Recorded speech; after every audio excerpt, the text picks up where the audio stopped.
Hello বন্ধুরা, তো দেখো আমরা আজ আবার বেরিয়ে গেছি নবদ্বীপের উদ্দেশ্যে। তো দেখো আমরা সবাই মিলে দেখো স্টেশনে ট্রেনের অপেক্ষায় আছি, কৃষ্ণনগর লোকাল ধরবো।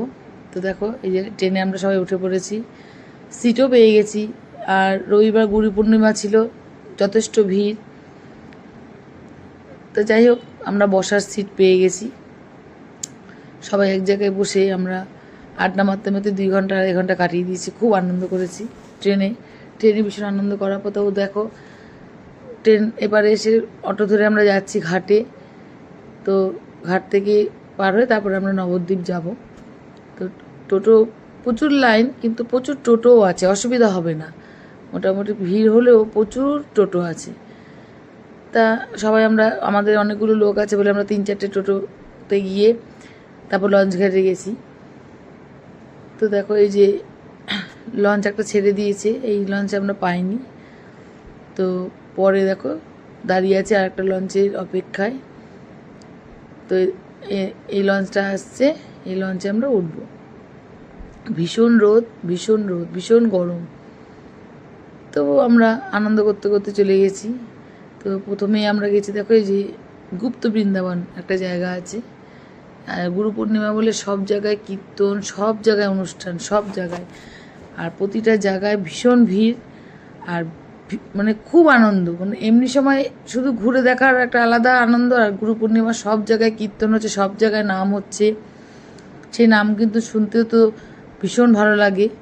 তো আমরা প্রথমে এখানে এসে এই কীর্তনটা শুনে তারপরে আমরা গুপ্ত বৃন্দাবনে, মানে নিচে 10 টাকার টিকিট আছে, 10 টাকার টিকিট কেটে ওই নিচে, তো এই মন্দিরের নিচে তোমাকে তখন 10 টাকার টিকিট কেটে যেতে হবে। তো আমরা কিছুক্ষণ দাঁড়িয়ে কীর্তন শুনলাম, হরিনাম মানে হরে কৃষ্ণ নাম টাম করলাম। তারপর টিকিটটা আমাদের কাটা ছিল। তারপরে এই যে ভেতরে দেখো গুপ্ত বৃন্দাবনে চলে এসেছি। তো এখানে কৃষ্ণের যত রকম লীলা, যা যা রূপ আছে, তো সেই রকমই রূপগুলো এখানে ধরে রাখা। আর নানা রকম লাইটিং দিয়ে সুন্দর করে একটু সাজিয়েছে। তো কৃষ্ণের লীলা কী কী আছে সবাই আমরা জানি।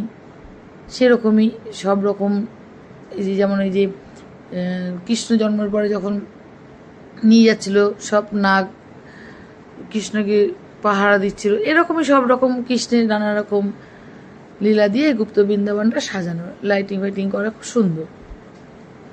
নানা এই যে ভীষ্মর ইচ্ছা মৃত্যুর যে সময়টা তীরের ওপর শুয়েছিলেন, তো গুপ্ত বৃন্দাবনে গেলে এরকম মানে ভালো লাগবে, সুন্দর লাগবে। নানা রকম লাইটিং দিয়ে আমাদের তো ভীষণ ভালো লাগছে, দেখেছি, দারুণ লেগেছে জায়গাটা। আর সব থেকে দৃশ্য সুন্দর হচ্ছে এই রাধা কৃষ্ণের মিলন। এই দৃশ্য দেখার সত্যি, এই দৃশ্য দেখলে একদম মানে মুগ্ধ হয়ে যাবে। মানে এই দৃশ্য দেখার পর আর মানে কিছু ভালো লাগবে না। এই রাধা কৃষ্ণের এই যুগল মিলনটা দেখি এত সুন্দর লেগেছে আমার। আমি ওটা দেখেই বারবার খালি ওই জায়গাটাতে দাঁড়িয়েছিলাম, মানে অনেকটা সময় আমি ওইখানটা ধরে দেখেছি, মানে এত সুন্দর লেগেছে।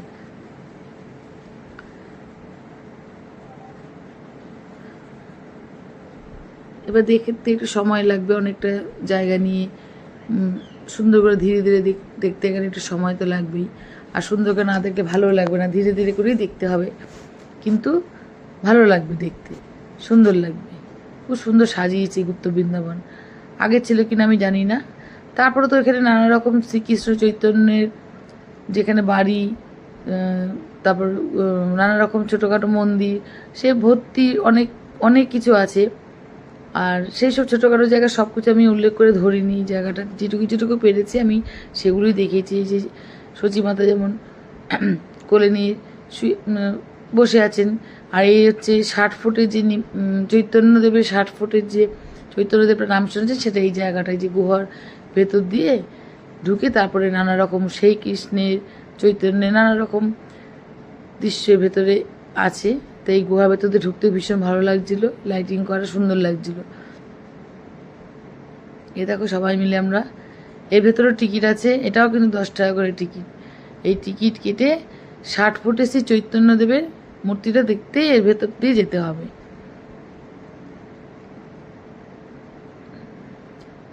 রোদে এত কষ্ট পেয়েছি, ভীষণ কষ্ট পেয়েছি রোদে, কিন্তু তীর্থ করেছি গুরু পূর্ণিমার দিন, এটাই আমাদের সার্থক ঘোরাটা। আর এই দেখো 60 ফুটের এই 60 ফুটের চৈতন্যদেবের মূর্তি। এই দেখো,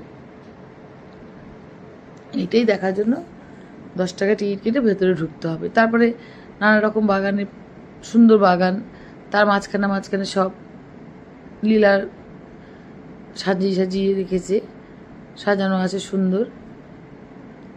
এই দেখো, নানা রকম কৃষ্ণের, চৈতন্যের, মহাপ্রভু যা যা লীলা করে গেছেন, তো সেগুলি সব সুন্দর করে সাজিয়ে আছে। তার ভেতরে মিউজিয়াম আছে, সেই মিউজিয়ামটা এর ভেতরে নানা রকম সবই শ্রীকৃষ্ণ চৈতন্য কৃষ্ণের সব লীলা যা যা আছে সবই এগুলো এখানে এইভাবে সাজানো। এখানে ঝুলন্ত গোপাল সবাই ঝুলাচ্ছে, আমাদের লাড্ডু গোপাল, আমিও ঝুলিয়েছি। ঝোলাতে তো ভীষণ ভালো লাগছিল, লাড্ডু গোপাল মানে ঝুলছে। আর গোপালের মুখে দেখো কীরকম হাসি, সবাই ঝোলানোর জন্য ব্যস্ত, পিছনে ভালো লাইন পড়ে গেছিলো। তো যাই হোক, আমরা খুব আনন্দ করেছি। আর নবদ্বীপ সবচেয়ে বড় কথা, আমাদের গুরুপুরনের তীর্থ হয়েছে। আর এই হচ্ছে দেখো সোনার গৌরাঙ্গ, এই হচ্ছে সোনার গৌরাঙ্গ।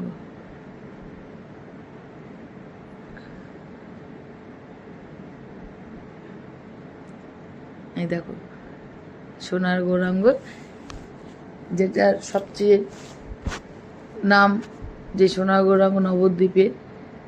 তো আরও অনেক রকম অনেক মন্দির, চৈতন্যদেবের বাড়ি, চৈতন্যদেবের মায়ের গুরুমা, সব নানা রকম আরও অনেক মন্দির আছে, ঘুরে আপনারা দেখবেন যখন যাবেন। আমি জাস্ট যেগুলো একটু মেন সেগুলো তুলে ধরলাম।